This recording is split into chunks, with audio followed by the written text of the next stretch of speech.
Chers amis de la parole de Dieu, bonjour, bonsoir. Ses amis, pasteur Lévius Anestor. Je suis content de rejoindre nous semaine ça pour survoler leçon 5 là.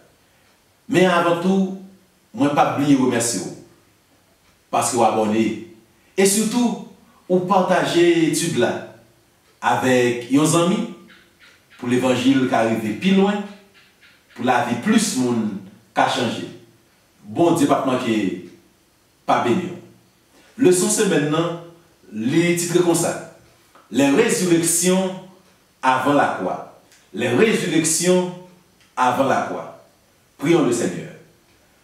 Notre Père et notre Dieu, en ce moment, nous avons besoin de toi.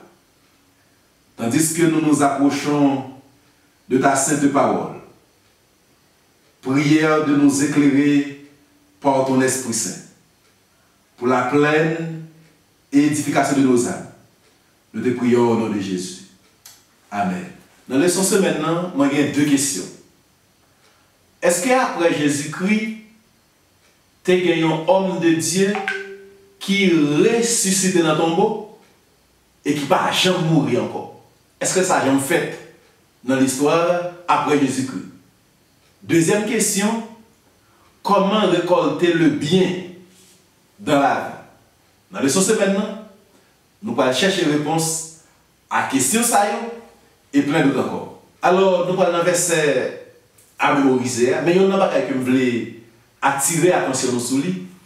C'est que la solution de Dieu face à la mort a toujours été la résurrection et non la réincarnation.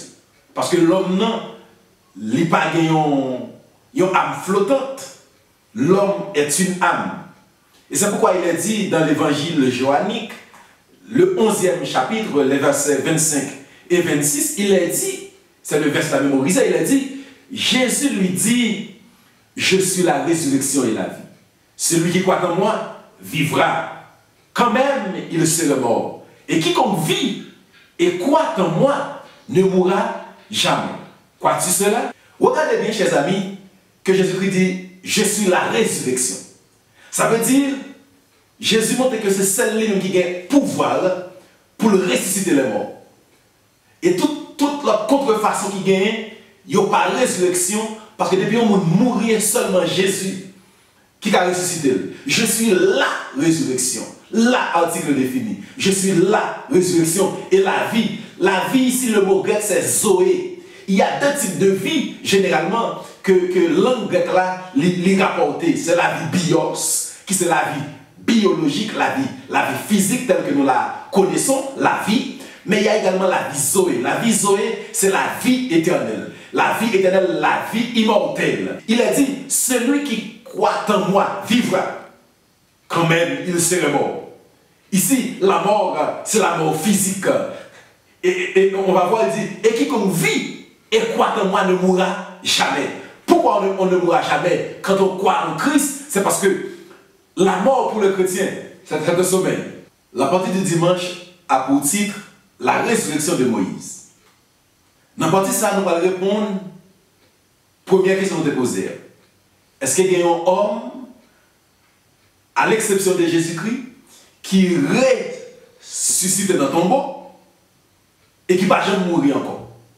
Lisons Deutéronome 34, les versets 5 à 7. Nous lisons ceci. Moïse, serviteur de l'Éternel, mourut là, dans le pays de Moab, selon l'ordre de l'Éternel. Et l'Éternel l'enterra dans la vallée au pays de Moab. Mais le Nouveau Testament, il parle de plus d'explications. Les bons dieux qui enterré Moïse, qui ça va passer? On nous lit Jude, le verset 9. Il est dit, or, l'archange Michel, lorsqu'il contestait avec le diable et lui disputait le corps de Moïse, n'osa pas porter contre lui un jugement injurieux. Mais il dit que le Seigneur te réprime. L'archange vient du grec archangelos. Il forme les deux mots grecs qui c'est arché et angelos. Arché qui signifie au commencement, au-dessus ou bien chef. et angelos qui signifie ange. Quand on dit l'archange, on veut dire le chef des anges, ou bien celui qui est au-dessus des anges. Michel signifie celui qui est comme Dieu. Michel vient de l'hébreu Michael, qui signifie celui qui est comme Dieu. Maintenant, le texte nous dit, lorsque l'archange Michel, qui n'est autre que Jésus-Christ, le chef des anges, celui qui est au-dessus des anges, lui contestait avec le diable le corps de Moïse. Ça fait nous comprendre directement que après la mort de Moïse, bon Dieu vient enterrer, Jésus-Christ vient ressusciter. Et là, il vient ressusciter, Satan légitimement, moi je dis légitimement, car il a dit, la conséquence du péché, c'est la mort, et surtout la mort éternelle. Donc, il ne saurait avoir de résurrection pour les morts, car nous sommes tous pécheurs. Mais légitimement, Jésus-Christ vient ressusciter Moïse à cause de la promesse de son sang qui devrait verser pour l'humanité. Ellen G. White, dans Patriarche et Prophète, page 439, dit: c'est le péché qui avait fait tomber Moïse au pouvoir de Satan. D'après ses propres mérites, il était captif légitime de la mort. Et la vie immortelle dans laquelle il venait d'entrer était un don du Fils de Dieu. Revêtu d'un corps glorieux, Moïse accompagna son libérateur dans la cité céleste. Et l'une des preuves péremptoires de la résurrection de Moïse se trouve dans Marc 9, les versets 1 à 4. Il est dit, il leur dit encore, je vous le dis en vérité, quelques-uns de ceux qui sont ici ne mourront point, qu'ils n'aient vu le royaume de Dieu venir avec puissance. 6 jours après, Jésus prit avec lui Pierre, Jacques et Jean. Il les conduit seuls à l'écart sur une haute montagne. Il fut transfiguré. Soulignez pour moi, il fut transfiguré devant eux. Ses vêtements devinrent resplendissants et d'une telle blancheur qu'il n'ait pas de foulon sur la terre qui puisse blanchir ainsi. Élie et Moïse leur apparurent, s'entretenant avec Jésus. Laissez-moi attirer l'attention sur la transfiguration de Jésus. Et le mot grec qu'on a utilisé pour « il fut transfiguré », c'est « métamorphoté », qui vient de notre mot grec qui c'est « métamorpho ». Métamorpho, c'est de ce mot que vient en français le mot métamorphose, qui signifie transformation d'une forme à une autre. Quand on dit que Jésus-Christ fut transfiguré, ça veut dire que Jésus-Christ était transformé. Au point que le texte nous dit, ses vêtements devinrent resplendissants et d'une telle blancheur qu'il n'ait pas de foulon sur la terre qui puisse blanchir ainsi. Mais ça, dans le texte là, c'est que, ma sur Moïse, le texte nous dit, Élie et Moïse leur apparurent s'entretenant avec Jésus. Le fait que Élie et Moïse ils paraissent lors de la transfiguration sont preuves tangibles et palpables que l'archange Michel t'a ressuscité Moïse dans ton bois. Et il y a un texte qui prouve ça, c'est Deutéronome 18, le verset 11. Il est dit qu'il n'y ait personne qui évoque les esprits ou disent la bonne aventure, personne qui interroge les morts. Bon Dieu, la Bible interdit discussion mort avec les vivants. Et puisque nous voyons que Élie et Moïse a parlé avec Jésus, ça veut dire, ce ne sont pas les morts, mais les vivants. Parce que nous connaissons que Moïse, Élie est monté dans le ciel, tout vivant, mais Moïse a été ressuscité par l'archange Michel. La transfiguration, ou bien la transformation de Jésus d'une forme à une autre, c'est un aperçu, chers amis, de la seconde venue de Jésus-Christ. Il était revêtu d'une grande gloire. Moïse représentait les morts qui seront ressuscités et Élie représentait les vivants en Christ qui seront transformés. Parti lundi, l'histoire comme ça. Deux cas dans l'Ancien Testament, bien deux cas de résurrection dans l'Ancien Testament. Premier cas, c'est la résurrection du fils de la veuve de Sarepta.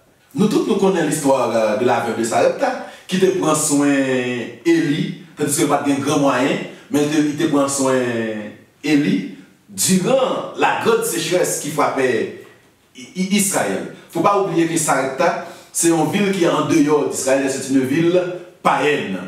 Dans 1 roi 17, les versets 17 à 22, nous parlons comment Élie va ressusciter le fils de la veuve. Il a dit, après ces choses, le fils de la femme, maîtresse de la maison, devint malade. Et la maladie fut si violente qu'il ne resta plus en lui de respiration. Cette femme dit alors à Élie, qu'y a-t-il entre moi et toi, homme de Dieu? Es-tu venu chez moi pour rappeler le souvenir de mon iniquité et pour le faire mourir mon fils? Il lui répondit, donne-moi ton fils. Et il le prit du sein de la femme, le monta dans la chambre haute où il demeurait et le coucha sur son lit. Puis il invoqua le nom de l'Éternel et dit, l'Éternel, mon Dieu, est-ce que tu affligerais au point de faire mourir ton fils, son fils, et même cette veuve chez qui j'ai été reçu comme un autre? Et il s'étendit 3 fois sur l'enfant. Il invoqua l'Éternel et dit, l'Éternel mon Dieu, je t'en prie que l'âme de cet enfant revienne au-dedans de lui. L'Éternel écouta la voix d'Élie et l'âme de l'enfant revint au-dedans de lui et il fut rendu à la vie. C'est bien sûr, chers amis, la résurrection du fils de la veuve de Sarepta. Deuxième résurrection, c'est la résurrection du fils de la Sunamite. Il est dit dans 2 Rois 4, les versets 8 à 10, un jour, Élisée passait par Sunem. Il y avait là une femme de distinction qui le pressa d'accepter à manger. Et toutes les fois qu'il passait, il se rendait chez elle pour manger. Elle dit à son mari, voici, je sais que cet homme qui passe toujours chez nous est un saint homme de Dieu. Faisons une petite chambre haute avec des murs et mettons-y pour lui un lit, une table, un siège et un chandelier, afin qu'il s'y retire quand il viendra chez nous. Chers amis, cette dame n'avait pas d'enfant, mais elle est tellement prend soin d'Élisée. L'Élisée pour aller Élisée demander qui ça t'a fait pour dame. Alors Géasi propose, dans verset 13 à 16, il dit dame n'a pas de petite. Alors Élie dit, dame, année prochaine, à la même heure, tu embrasseras un fils. Alors il arrive que, chers amis, fils ça, un bon jour, il tombe, il mourit. Et dame, par le côté Élisée, il va dire, Élisée, pas tromper, je ne vais pas demander petite, ou te offrir une petite, et bien qu'on allait mourir. Élisée va venir coucher sous petite là, à l'instar d'Élie, petite là va ressusciter. Quand il m'a dit, le titre comme ça, le fils de la veuve de Naïm. Alors Naïm, c'est un village qui trouve à 9,6 km environ de Nazareth, la ville où Jésus avait été élevé. Nous lisons Luc 7, le verset 11 à 14. Il est dit, le jour suivant, Jésus alla dans une ville appelée Naïm. Ses disciples et une grande foule faisaient route avec lui. Lorsqu'il fut près de la porte de la ville, voici, on portait en terre un mort, fils unique, soulignez pour moi, fils unique de sa mère, qui était veuve également. Il y avait avec elle beaucoup de gens de la ville. Le Seigneur, l'ayant vu, fut ému de compassion, fut ému de compassion pour elle et lui dit, ne pleure pas. Il s'approcha et toucha le cercueil. Ceux qui le portaient s'arrêtaient. Il dit, jeune homme, je te le dis, lève-toi. Les autres femmes s'arrêtaient et Sunamite, ils ont demandé un miracle et ils ont bénéficié du miracle. Mais la veuve de Naïm, pas demandé secours. Jésus, ému de compassion, portait un secours sans que le pape adresse Jésus, il demande. Ici, nous avons l'image parfaite de la grâce de Dieu et de son amour inconditionnel pour la race humaine. Il y a des bagailles que Dieu a fait pour pas besoin de demander, la fait. Et c'est pourquoi il a dit dans Jean 3, verset 16, Dieu a tant aimé le monde. Il a donné son Fils unique, afin que quiconque croit ne périsse point, mais qu'il ait la vie éternelle. Nous allons demander Jésus pour le mourir pour nous. La veuve de Naïm apprend-nous que il y a des situations où on ne peut pas prier, on ne peut pas dire un mot. Mais bon Dieu qui est souffrance, l'a intervenir et l'a consoler à l'instar de la veuve de Naïm. Parti mercredi, la fille de Jairus. Lisons Marc 5, le verset 22 à 24, 35 et 36. Il est dit, alors vint un des chefs de la synagogue nommé Jairus. C'est un chef de la synagogue qui, l'ayant aperçu, se jeta à ses pieds et lui adressa cet instant de prière. Ma petite fille est à l'extrémité. Viens, impose-lui les mains afin qu'elle soit sauvée et qu'elle vive. Jésus s'en alla avec lui et une grande foule le suivait et le pressait. Alors, Jésus arriva chez Jairus. Le texte nous dit, il l'a saisi, donc la jeune fille, il l'a saisi par la main et lui dit, Talita Koumi, ce qui signifie jeune fille, lève-toi, je te le dis. Aussitôt, la jeune fille se leva et se mit à marcher. Ça me remet, chers amis, dans différents miracles de résurrection que Jésus-Christ fait. Jésus-Christ ne fait exception de personne. Il vient faire un miracle pour la veuve de Naïm, quand elle ressuscite petit garçon unique qu'elle a gagné, le même temps veuve. Il y a un monde qui est dans la masse. Jésus-Christ va faire un miracle maintenant pour un homme de grande classe, de la classe supérieure, qu'on appelle Jairus. Et il va ressusciter la fille de Jairus. Ce qui veut dire, chers amis, Dieu ne fait exception de personne et tout le monde, riche ou pauvre, noir ou blanc, nous avons besoin de Jésus. Parce que, comme on a privé, dans période n'a privé, l'argent qu'a délivré nous. À l'instar de la fille de Jairus, son argent ne pouvait pas lui donner la vie. Jésus-Christ seulement, Jésus-Christ seul pouvait dire quelque chose et pouvait changer la situation de la fille de Jairus. Parti jeudi, Lazare. Lisons Jean 11, le verset 17 et le verset 39 à 44. Il est dit, Jésus étant arrivé, trouva que Lazare était déjà depuis 4 jours dans le sépulcre. Le verset 39, il est dit, Jésus dit, ôtez la pierre. Marthe, la sœur du mort, lui dit, Seigneur, il sent déjà, car il y a 4 jours qu'il est là. Ayant dit cela, il cria d'une voix forte, Lazare, sors! Et le mort sortit, les pieds et les mains liés de bandes, et le visage enveloppé de linge. Jésus leur dit, déliez-le et laissez-le aller. Le temps est contre Lazare. Il sent déjà 4 jours dans le sépulcre.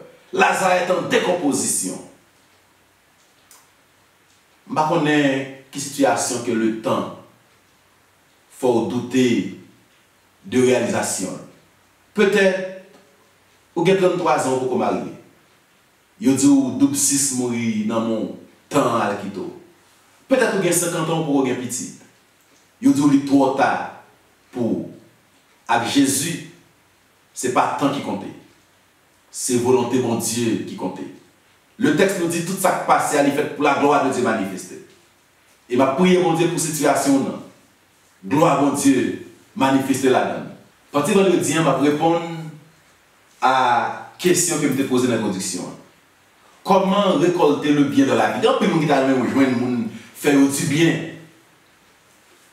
Quel est le principe divin pour récolter le bien? La réponse est simple, chers amis. En faisant le bien. En d'autres termes, en semant le bien. Parce que le bien est une semence. Il est dit dans Galates 6, le verset 7. Ne vous y trompez pas. On ne se moque pas de Dieu. Ce qu'un homme aura semé, il le moissonnera aussi. Et dans Galates 6, le verset 9, il est dit, ne nous lassons pas de faire le bien, car nous moissonnerons au temps convenable, si nous ne nous relâchons pas. Il y a des gens qui me disent, ah, on fait bien parce que l'on fait bien, les hommes ingrats. On fait du bien, mais c'est du mal, les faire. Dans Deutéronome 15, 10, il est dit, donnez-lui et que ton cœur ne lui donne point à regret, car à cause de cela, l'Éternel, ton Dieu, te bénira dans tous tes travaux et dans toutes tes entreprises. Le bien, chers amis, est une semence. L'on fait bien, pas tant bien de monde qu'on fait bien. L'on fait du bien, bon Dieu a fait du bien. Il est dit au psaume 41, heureux celui, heureux est une bénédiction, c'est une béatitude. Heureux celui qui s'intéresse aux pauvres, au jour du malheur. L'Éternel le délivre. Je ne fais bien pour moi, je fais bien. Je fais bien parce que Jésus fait du bien. Le plus grand bien de tous les temps, il est mort pour moi. Il y a des gens qui disent que c'est la loi du karma. La Bible parle de la loi du karma. En plus, le chrétien parle de la loi du karma. Il va comprendre la charge sémantique de ce mot. La Bible va parler de karma. Et un chrétien va parler de karma parce que la Bible même dit avant même que vous devinez avec ce mot karma, qui sont mots qui sont dans la religion hindoue et bouddhisme, qui gagne avec la réincarnation et l'immortalité de l'âme. Un chrétien qui a parlé de karma, son chrétien qui croit dans la réincarnation et l'immortalité de l'âme. La Bible va parler de karma, mais la Bible dit qui tue par l'épée périra par l'épée. Mais si tu fais du bien, eh bien c'est une semence, tu récolteras le bien. On ne se moque pas de Dieu. Ce qu'un homme aura semé, il le moissonnera aussi. Chers amis, pas jamais suspendre faire bien dans la vie. Fais bien à tout le monde. Même les gens qui raillent ou même les gens qui va voir. Quand il s'agit du bien, à l'instar de Jésus, il fait la pluie tomber sous ni jardin bon, ni jardin monde qui méchant. Surtout chez les amis dans la vie là, nous avons besoin d'aider les gens, nous avons besoin de supporter les gens. Pas manger pour compte nous. Si vous avez partager avec un autre. S'il pas gagné on gagne l'argent, partager ensemble avec. Même gens avec la veuve de Sarepta. Bon Dieu te prend à travers Élie. Bon Dieu ouvre n'importe quelle porte pour le prendre soin.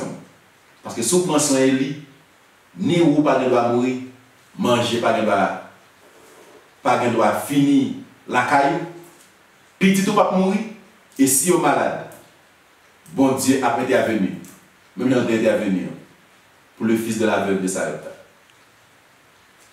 Chers amis, je ne vais pas dire de bagarre. Vous connaissez ce que ça vous fait? C'est pour commenter, poser question. Commenter, poser question. Surtout pas oublier, partager. Étude ça avec vos amis. Vos amis sur un groupe WhatsApp. Partagez étude ensemble avec eux. La parole de Dieu donne vie et transforme des vies. On parole nous dit qu'à changer la vie, qu'à changer la vie aux amis. Même gens avec Batimé, qui t'étendait seulement, Jésus a passé. On parole qui t'étendait, la vie Batimé changé. On parole que nous dit qu'à changer la vie, qu'à changer la vie de notre ami.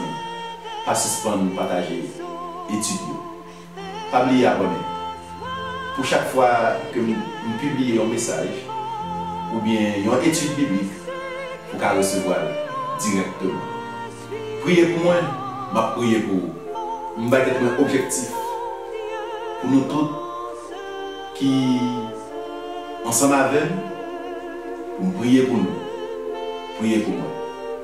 Je m'attends la semaine prochaine, dimanche prochain, pour survoler le 106 là.